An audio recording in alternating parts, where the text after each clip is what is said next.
So this morning we did production costs and prices.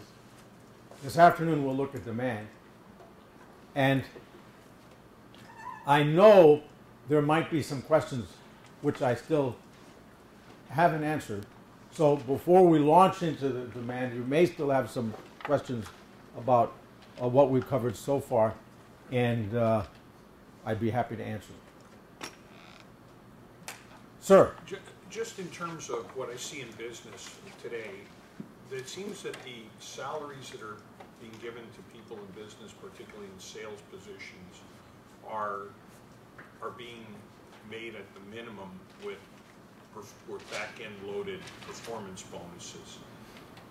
And when I see people being cut, a lot of the work is being assimilated by others rather than replacing them.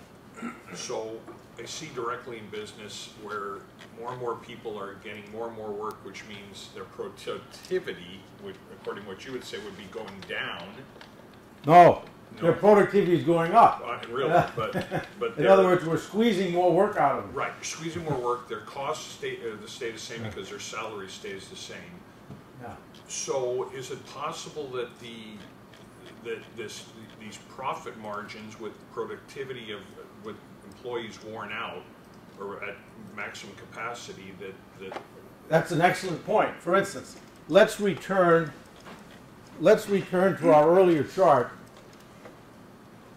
on profit margins. For instance, this one, which we spent a lot of time with. Now, there are a number of points of view.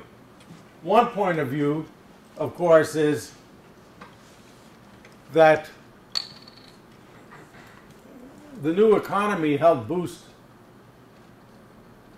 margins to an all-time high.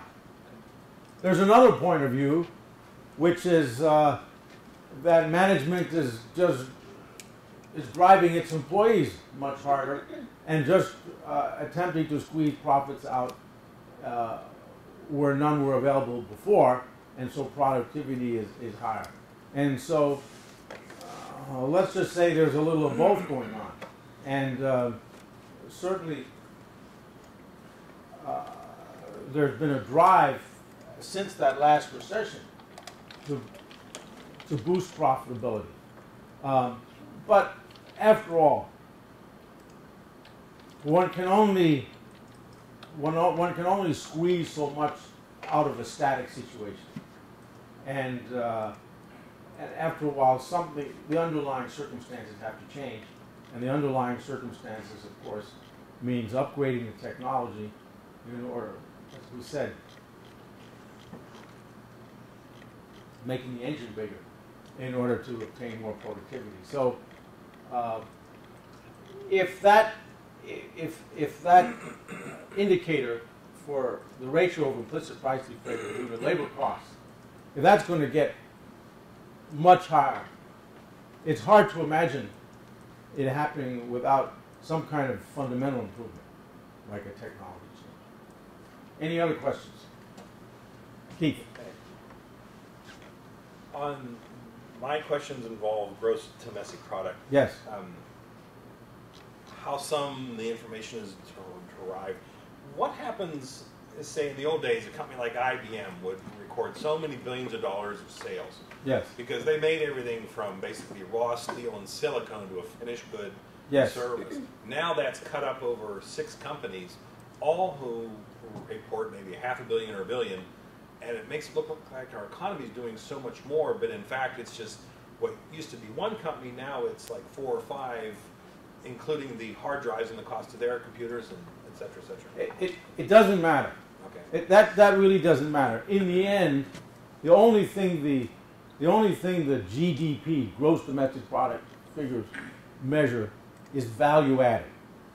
So a company like IBM, if it's producing a computer, or all the companies that may produce a computer if it's farmed out to a bunch of manufacturers, there's a lot of value added there, because as you said, the raw materials in this machine are not worth much, right? It's a bunch of plastic and a bunch of materials.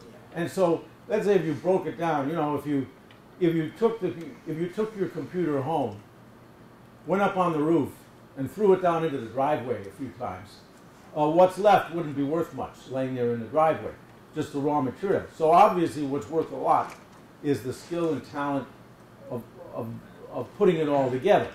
Now that's worth a lot, whereas if you get an operation, let's say like a grocery store, where the vast majority of sales represent goods purchased from the wholesaler, then the value added is relatively small compared to a sophisticated manufacturing operation like IBM, or even the constituent parts. Now, of course, if the constituent parts are purchased overseas, that's a different story. That doesn't add to our gross domestic product, it adds to somebody else's gross domestic product. But the fact that IBM is broken into pieces only makes a difference depending upon whether the pieces are here or there. But like Dell will report $1,000 for this system right here. Yes. 150 of it is also reported by Microsoft. 150 is reported by, but that doesn't matter? No, no, no. Think of it this way. Let's say this set sells for $1,000. Let's say the ingredients that, okay, let me back up for a minute. Let's say the set sells for $1,000, but let's say loaded with all the software it's $1,500. Okay, so now we look at what Dell has added. Well, Dell hasn't added the software, so we take off 500. And let's say Dell has purchased the chip, or all the chips, and so on that are in there, the microprocessor and other memory and so on. Let's say that's another 500. And then let's say there's other ingredients that Dell has purchased, wires and all that. So maybe that's another 250. So now we're down to the 250 that Dell has added. Right. And that's all Dell will claim. Or that's all we'll see when we look at for Dell. Oh, see, okay. How is that picked up? How do we... Well, you take, it's easy, it's easy. You take the value of the computer shipped, okay, minus all the inputs Dell has purchased elsewhere. Okay, so their GDP is their profit in the end, basically. No, it's the value added. Okay. It's the value they're added, because remember, value was added by the employees and by the utility company that provided the electricity to light the plant and all that other stuff. It's the value added. Part of the value added is profits, part of it is wages and salaries, part of it is, I said electricity, but that was a mistake because that's something purchased elsewhere. So it would break down into the fundamental components like wages, salaries, rent, interest, and then profit. There we are.